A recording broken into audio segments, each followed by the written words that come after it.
সারা জীবন আমি লড়তে রাজি আছি। এর জন্য যদি আমার মৃত্যু হয় তাতে আমার কোনো দুঃখ নাই। এটার পেছনে কারণটা ওনারা আমাদের বাংলা ছবি চায় না, ওনারা হিন্দি ছবি, ওনারা ইংলিশ ছবি চায়। ওনাদেরকে আমরা মুআয়না দিব, আমরা এসে ওনাদেরকে লিখে দিব, হ্যাঁ আপনি হিন্দি ছবি চালান, আমরা পারমিশন করব। আমি সেই কমিটিতে একজন আসলাম, যে হিন্দি ছবি যে পারমিশন দেয় সেই কমিটিতে আমিও একজন ছিলাম, আমার সাইনও ছিল। তো আজকে আমি আপনাদের হিন্দি ছবি এনে দিচ্ছি আর আপনারা আমার ছবি কিল করে দিচ্ছেন, এই হলো আপনাদের উদ্দেশ্য। এখন আমরা যে আমাদের 19 সংগঠন আমরা মিটিং ডাকতেছি সামনের সপ্তাহে, আমরা তো যতদিন মধ্যে এটা সুবাদা শেষ না হবে, হিন্দি ছবি তো দূরের কথা, এটা নিয়ে কোন পর্যন্ত যাই আপনারা একটু অপেক্ষা করেন। আমরা মাননীয় প্রধানমন্ত্রীর কাছে যাব, আমরা তথ্যমন্ত্রীর কাছে যাব, আমরা সব জায়গায় আমরা দরকার হলে এফডিসি দরকার হলে আমরা বন্ধ করে দেবো এফডিসি, কিন্তু আমরা এফডিসি বন্ধ করে দেবো, আমরা দরকার বন্ধ করে আমরা আমাদের প্রতিবাদ করবো আমরা ইনশাআল্লাহ। আমার কাছে মনে হয় যে বাংলাদেশে যে একটা পাকিস্তানি গায়েব হয়ে গেছে, ঠিক আছে, বাংলা ছাড়াও হিন্দি লেখে আও, উর্দু লেখে আও, হ্যাঁ এই অবস্থা হয়ে গেছে বর্তমানে বাংলাদেশে। বাংলা হটাও উর্দু লেখাও, বাংলা হটাও উর্দু লেখাও। আরে এইটা তো বঙ্গবন্ধুর ইন্ডাস্ট্রি, যেই বঙ্গবন্ধু এই ইন্ডাস্ট্রিটা তৈরি করে দেওয়া গেছে, ওনার দেশে হিন্দি ছবি উর্দু ছবি কোনোদিন চলতে পারে না।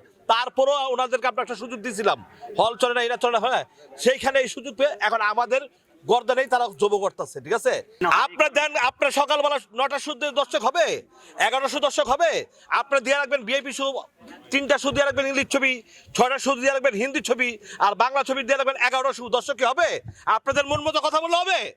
আমাদের তো সমাধান করতে হবে, এটা গণতন্ত্র দেশ, এত সবকিছু সহজ মনে করো না, ঠিক আছে।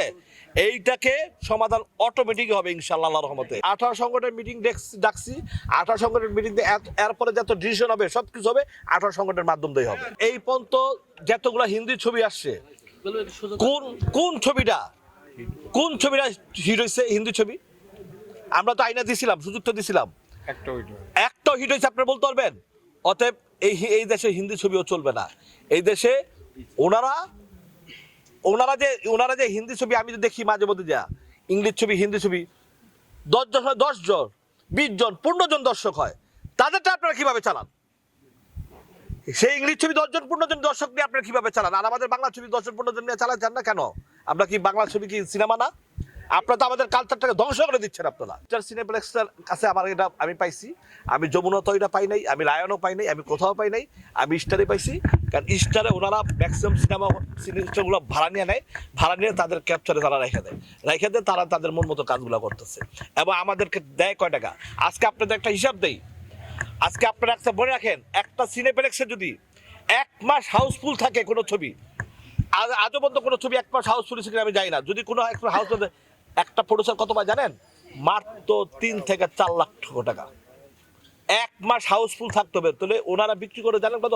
60 থেকে 70 লক্ষ টাকা ওনারা বিক্রি করে। তো তারা দেয় আমাদের সর্বোচ্চ দিল 50 টাকা বা 550 টাকা, 400 টাকা টিকিটের বিক্রি দেয় 55 টাকা। তাহলে আপনি 1 মাসে যদি একটা ছবি হাউসফুল যায়, আপনার 10টা সিনেমা হলে যদি হাউস যায়, তাহলে আপনার 4 দশে কত আসে? একটা প্রডিউসার এই যে 3, 4, 5 মিলিয়ন ছবি বানায়, আমরা কিছু বলি না, কে কয় টাকা পায় আমরা সবই জানি। আমরা বলতে পারি আমার ছবি সুপার হিট, আমার কার ছবি কয় টাকা পায় আপনি হিসাব করে আসেন, মিলে আসেন, যে এই সিনেপ্লেক্সের একটা অঙ্ক করেন, ঠিক আছে। অথবা এই টাকাটা তো সিনেপ্লেক্সই খেয়ে ফেলায়, এই টাকাটা সিনেপ্লেক্সই খেয়ে ফেলায়।